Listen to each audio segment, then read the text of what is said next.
How many of you have seen this video of this guy Sowore, where he was talking about the global interests, right? Why Nigeria is the way it is. I want you to pay attention and listen to what he said. There is something to learn there. And not only that, I want you to share this video. Let it go around. Let it get to everyone that lives within Nigeria, anyone that calling his or herself a Nigerian. There's a global interest to keep Nigeria the way it is. So Global interest. Oil can keep flowing in direction of multinationals. There are people whose interest is to make sure Nigeria doesn't progress so that the black man will not find his feet globally. So anybody who is also fighting them here, you are fighting that global economic interest. And that is what was clear to us during Ken Saro-Wiwa's death. The world could have saved Ken Saro-Wiwa. Even Mandela refused to make the call. So Abacha. Or he said he called Abacha. Abacha didn't pick. All of them could have made that call and said, look, if you touch this guy, we are going to give you hell. But because, Ken Saro-Wiwa went and pressed the red button, which is oil. Do you know why Ogoni land has over 62 billion cubic feet of gas? 62 billion. This is not even oil. Gas. Because what most people don't understand is that oil is going out of business. But gas is going to be around for a long time. Yes. So that is what they're interested in protecting. And the guy who starts saying, we own the thing, I was like, what's your problem now, guy, man? And they finished him. Global conspiracy. It's the same thing they did to Kanu now. How do you think that Kanu was kidnapped in Kenya and brought to Nigeria and there's no manifest of the plane that brought him to today? Even judges cannot ask for it. How did he get to Nigeria from Kenya? Who was the person who abducted him from the underground garage? I never thought I would live to become 30 years old. Yes. When I was living in the University of Lagos, death was hanging all over me. Because I wasn't only after the military. It got to a point we also had to fight internally against cultism on campus.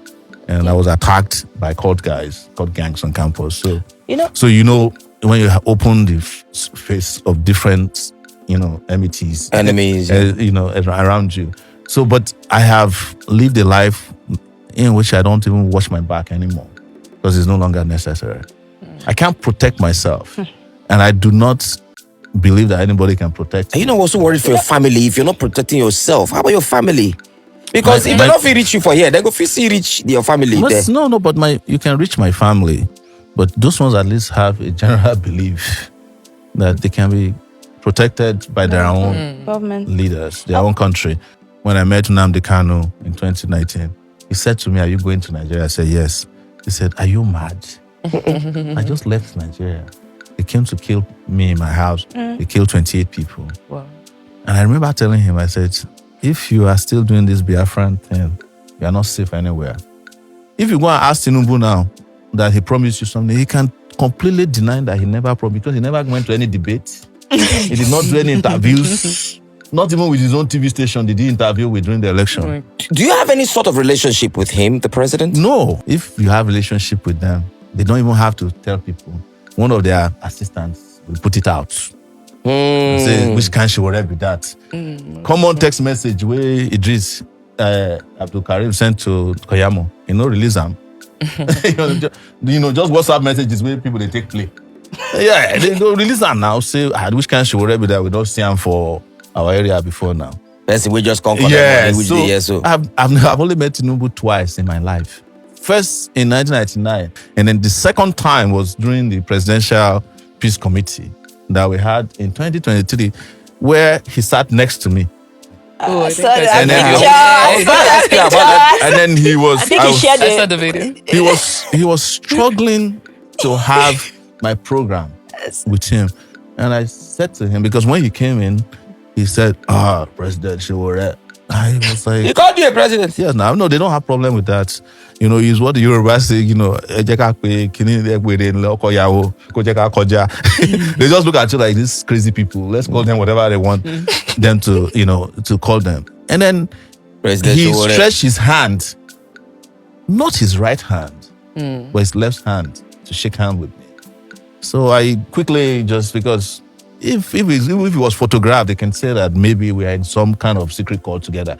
And it might even make this assertion to be more legit. Don't you see that they shook hands? Then get some kind of way. Yeah, they will say they'll be a good. Every year, the federal government incinerates 15 trillion naira worth of cannabis. And I'm asking, are you stupid?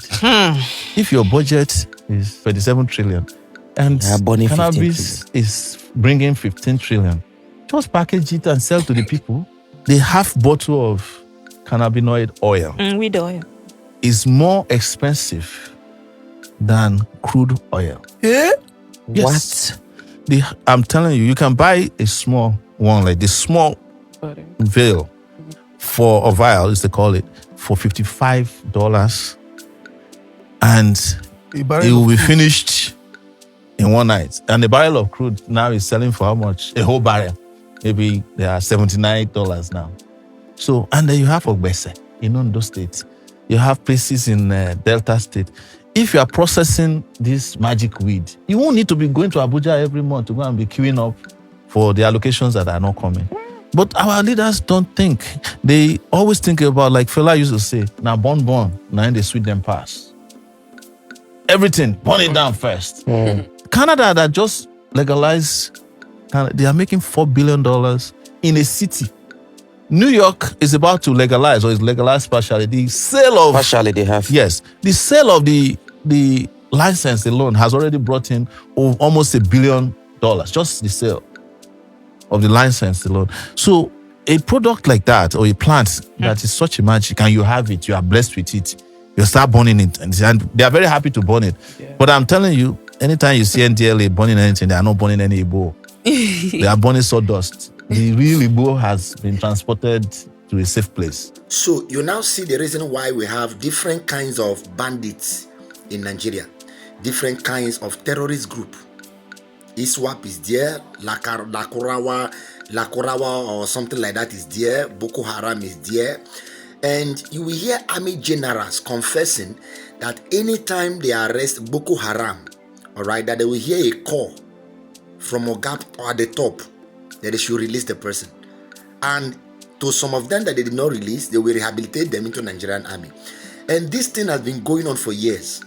And this is why people wonder, say, why is this happening? Is it because there is an interest, there is a global interest, and this thing is a really problem happening in Nigeria? But I want to ask you that is watching this video, because you have a voice. What do you think will be the solution to this whole matter going on? There is a pure agenda, all right, to Islamize Nigeria. This Islamize Nigeria, not that everybody have to become a Muslim. Some people don't understand. They want to impose Sharia law. Right now, there is agitation going on in some part of Yoruba land that they want to put a Sharia court there. They want to institute a Sharia court, which means they will have a Sharia government and a Sharia law. The thing is gradually eating deep. This is what they are fighting for. This is what the Boko Haram, the ISWAP, and all the terrorist groups are agitating for, that they want to have an Islamic state. And this is why some part of the northern states have become Islamic state totally. There is nothing can happen there. They don't operate with the law that Nigeria is as a secular state operates. So this whole matter that I hear people saying, Nigeria will remain one, Nigeria cannot be separated.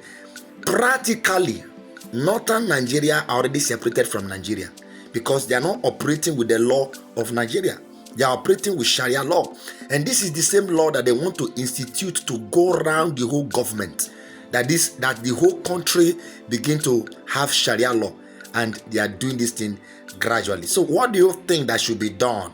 You have a voice, speak out, share this video, drop your thoughts right there in the comment section, and subscribe to this channel if you have not subscribed. Bye for now. See you next time.